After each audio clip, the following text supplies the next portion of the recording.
Assalamualaikum warahmatullahi wabarakatuh. Salam sejahtera bagi kita semua. Perkenalkan, saya Asmi Prasasti sebagai dosen D3 Farmasi Stikes Banyuwangi. Saya pengampu rumpun mata kuliah Farmasi Bahan Alam yang terdiri dari mata kuliah farmakognosi, fitokimia, dan sediaan bahan alam. Selain itu, saya juga mengajar mikrobiologi dan parasitologi. Mata kuliah tersebut masing-masing terdiri dari 1 SKS dan 2 SKS untuk praktikum. Pada kesempatan kali ini, saya berkesempatan mendokumentasikan salah satu mata kuliah yang saya ampu di semester 3, yaitu fitokimia. Di dokumentasi saya ini, saya merancang untuk memenuhi salah satu syarat pengajuan sertifikasi dosen saya di tahun 2025. Dokumentasi ini berupa video yang akan menjadi bentuk asesmen dan bukti dari pernyataan diri dosen, serta unjuk kerja dalam Tridharma atau biasa disebut dengan PDD UKT PT. Mata kuliah fitokimia ini disampaikan dalam 14 kali tatap muka, serta ditambah dengan 2 kali pertemuan ujian tengah semester dan ujian akhir semester. Capaian pembelajaran pada mata kuliah ini adalah mahasiswa bisa memperoleh pemahaman yang mendalam terkait teknik ekstraksi, metode separasi, kromatografi, dan identifikasi senyawa organik. Implementasinya dalam konteks pengembangan bahan alam sebagai bahan baku obat. Materi yang saya sampaikan kepada mahasiswa pada kesempatan ini adalah jenis ekstraksi panas, yaitu reflux. Sebelum mahasiswa memulai praktikum, saya memberikan materi jenis-jenis ekstraksi, salah satunya reflux. Setiap kali mahasiswa memulai perkuliahan dan praktikum, mahasiswa diwajibkan mengakses siakat untuk mengisi absensi. Materi perkuliahan dan praktikum serta tugas dapat diakses link mahasiswa kapanpun dan dimanapun. Sebagai inovasi strategi dan metode pembelajaran yang saya terapkan, diharapkan mampu meningkatkan hasil belajar mahasiswa dan lulusan yang sesuai dengan kompetensi, khususnya industri farmasi saat ini. Untuk mempermudah penyampaian materi, saya selalu menyampaikan bahan ajar sesuai dengan RTS yang sudah saya buat, berupa slide presentasi dan referensi buku ajar.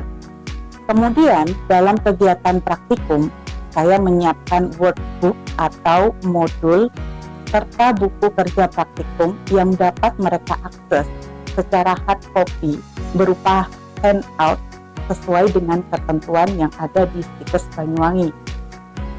Berdasarkan hasil evaluasi belajar yang terdiri dari beberapa komponen penilaian, yaitu absensi mahasiswa sebesar 25%, komponen tugas 20%, komponen UTS atau ujian tengah semester 25%, dan komponen UAS ujian akhir semester 30%. Maka nilai akhir mahasiswa akan kami input ke dalam sistem informasi akademik atau biasa kami sebut dengan siakat. Mahasiswa dapat mengakses siakat untuk mengetahui hasil nilai secara transparan. Nah, berikut adalah proses video yang saya siapkan pada mata kuliah fitokimia beserta praktikumnya dengan topik pembelajaran reflux, teknik ekstraksi panas. Baik, Assalamualaikum warahmatullahi wabarakatuh. Selamat siang, salam sejahtera bagi kita semua. Nah, untuk kali ini saya akan membawakan mata kuliah fitokimia dengan topik reflux, ekstraksi panas. Sebelum kita memulai, saya persilakan ketua kelas untuk memandu doa agar perkuliahan saat ini berjalan dengan lancar. Silakan ketua kelas. Sebelum memulai mata kuliah hari ini, marilah kita berdoa mengaturkan keinginan masing-masing. Berdoa mulai.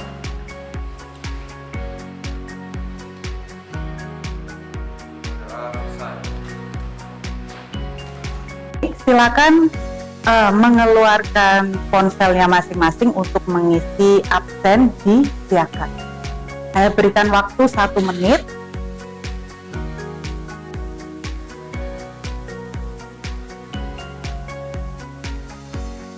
Ekstraksi dibagi menjadi 2 macam, panas dan dingin, berdasarkan dengan penentuan suhu yang dilakukan pada ekstraksi tersebut. Nah, untuk kali ini setelah kita mempelajari ekstraksi dingin, kita akan mempelajari ekstraksi panas. Yang perkuliahan kemarin kita sudah mempelajari terkait maserasi dan perkolasi. Nah, untuk saat ini ekstraksi jenis reflux itu berdasarkan pada pemanasan sesuai dengan titik didih pada pelarut yang digunakan. Jadi misalnya kita menggunakan etanol 96 pada pelarut ekstraksi tersebut, suhu yang digunakan adalah 80 derajat Celcius. Untuk maksimal perbandingannya bisa sampai 1:10. Kemudian susunan kondensor atau di atas persis labu alas bulat itu dipasang kondensor sebagai pendingin dari pelarut yang sudah dipanaskan pada heating mantle. Jadi di bawah labu alas itu terdapat heating mantle untuk memanaskan besar suhu yang sesuai dengan titik didih pelarut. Kemudian di atasnya labu alas bulat terdapat kondensor. Dari penjelasan yang sudah saya sampaikan tadi, adakah yang ditanyakan?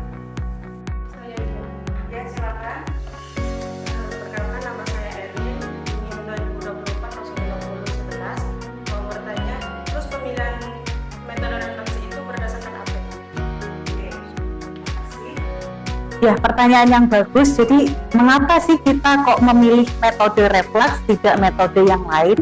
Jadi, berdasarkan pada pemilihan bahan, itu sangat berpengaruh pada penggunaan metode ekstraksi. Metode ekstraksi panas lebih cocok atau cenderung untuk dilakukan pada bahan-bahan simplisia yang keras. Jadi, misalnya kayu, kulit kayu, ya, simplisia akar juga bisa, rizoma, jadi semua simplisia yang mengandung lignin, sehingga selnya ini bentuknya keras dan butuh untuk ditekan dan dipanaskan sesuai dengan titik didih yang digunakan. Ya, jadi bahan yang keras tadi mengandung sel lignin yang memerlukan tekanan pada selnya, sehingga metabolit sekunder yang diikat itu perlu dipanaskan dan terlarut sempurna pada pelarut tersebut. Nah, selain Erin, adakah yang bertanya lagi? Saya ingin bertanya, Ibu. Ya, silakan. Perkenalkan, nama saya Anita, NIM 2024-17. Saya ingin bertanya, apakah air yang di dalam kondensor itu bisa tercampur dengan tabung-tabung bulat itu? Oke, baik. Terima kasih, Bu. Ya, pertanyaan yang bagus dari Anggita. Jadi, water in and out atau air yang masuk ke dalam kondensor itu tidak bisa masuk atau bercampur pada boiling flux atau labu alas bulat, ya. Jadi pada kondensor terdapat sekat sehingga fungsinya air hanya melewati saja kondensor tanpa bercampur pada labu alas bulat. Gitu. Apakah sudah jelas? Nah, untuk praktikum selanjutnya, ya, kita akan mempelajari atau mempraktekkan secara langsung bagaimana penggunaan alat dari reflux. Ya, jadi untuk reflux memiliki beberapa kelebihan serta kekurangan.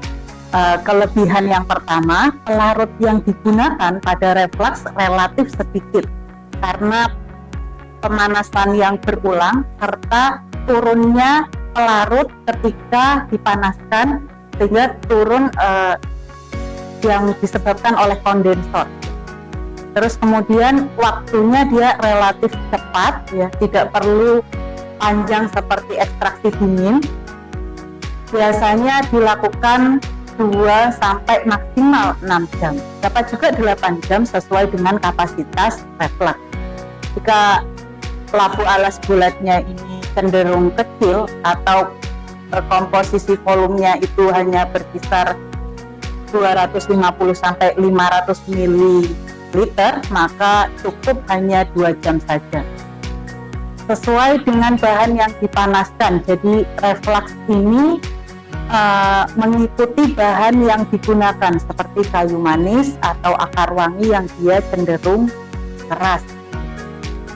Kekurangannya, peralatan yang digunakan itu kompleks dan memerlukan skill untuk merangkai. Kemudian tidak sesuai dengan bahan yang tidak tahan panas seperti bunga, buah ataupun daun gitu.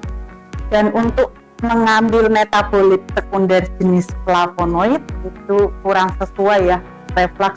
Reflux ini cocok untuk pengambilan metabolit sekunder jenis alkaloid.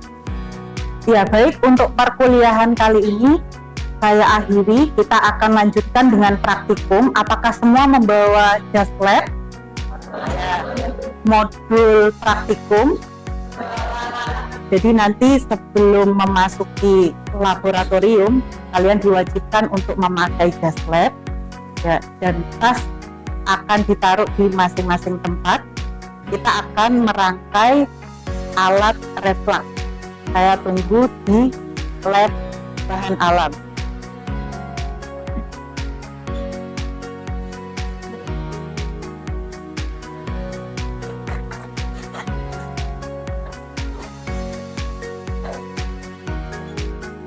Baik, kita masukkan dulu untuk Simplicia. Jadi yang kita gunakan adalah jenis kopi ya. Kopi terkenal keras, dia punya lignin di selnya, sehingga ini kita masukkan ke alas bulat.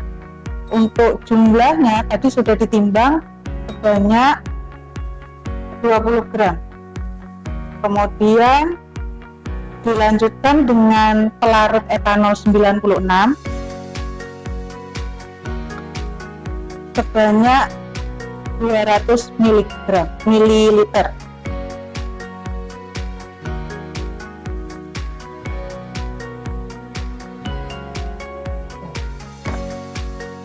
Kemudian kita setting alat refluxnya, kita masukkan ke setting mantle.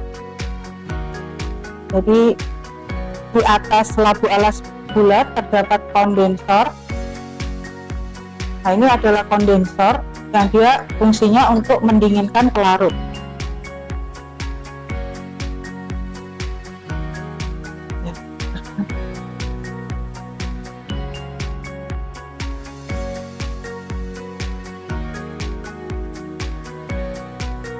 Nah, setelah kondensor terpasang, kita akan mengalirkan air lewat selang.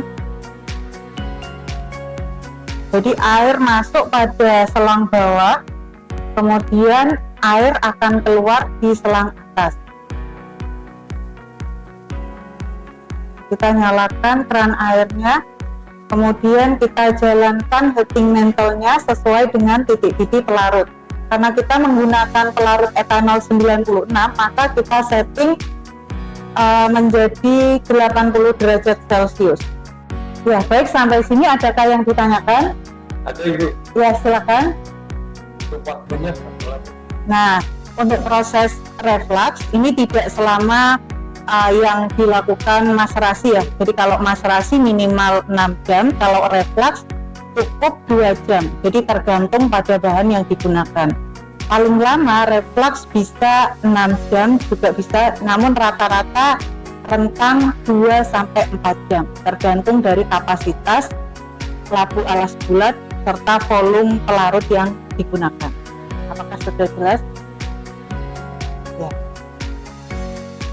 Nah, ini hati-hati panas ya. Setelah hasil reflux tadi, kita melakukan reflux selama kurang lebih 2 jam. Nah, kemudian setelah itu kita saring menggunakan kertas saring. Tujuannya untuk memisahkan filtrat dengan residu atau ampasnya. Jadi kita mau ambil ekstrak cairnya. Terus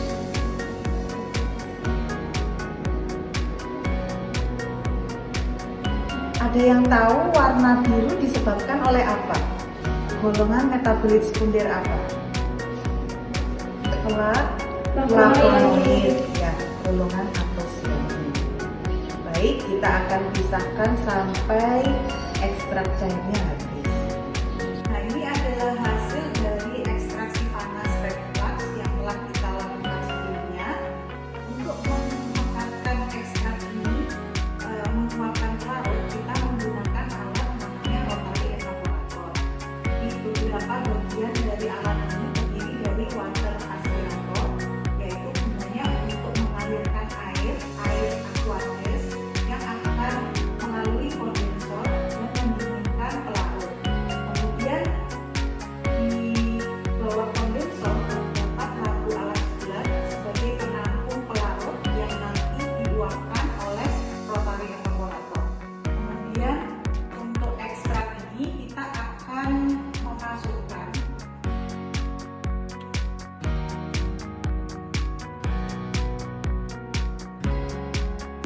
ekstrak cair,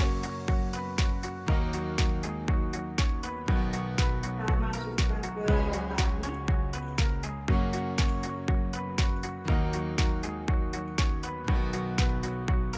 Ya, sebelumnya di masing-masing bibir alat bulat ini diberi vaselin.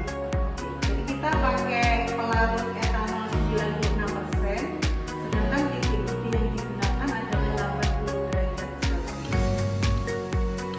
Oke, kita kembangkan, kemudian kita hidupkan akan.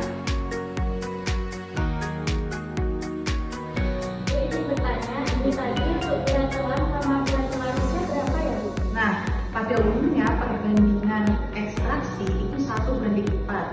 Jadi untuk simplisianya 1, pelarutnya 4.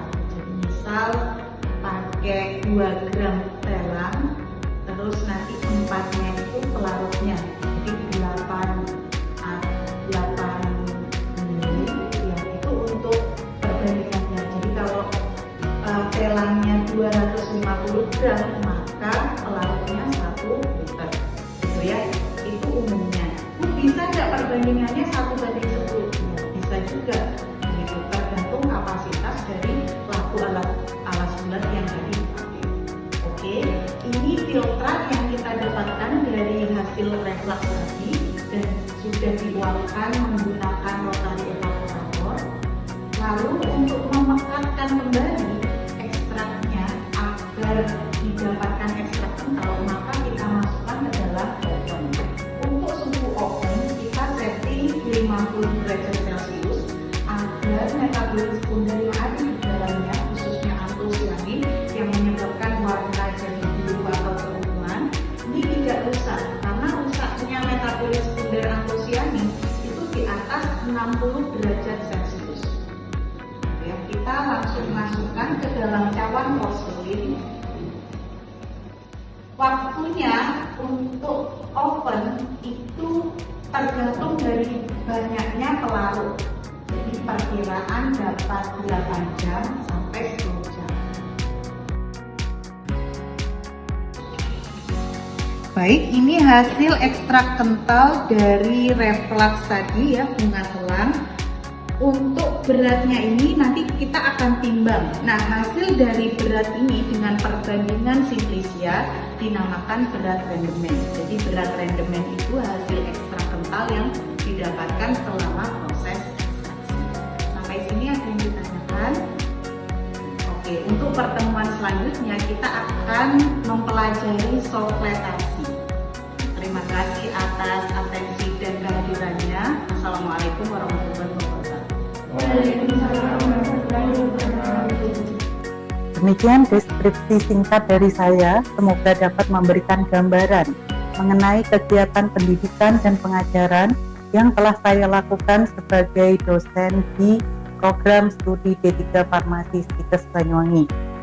Saya mohon maaf bila ada yang tidak berkenan, dan sebelum saya tutup, saya mengucapkan terima kasih kepada Sivitas Akademik Stikes Banyuwangi yang telah berkontribusi sehingga saya dapat mengerjakan persyaratan sertifikasi dosen tahun 2025. Sekali lagi terima kasih. Wabillahi taufiq wal hidayah. Wassalamualaikum warahmatullahi wabarakatuh.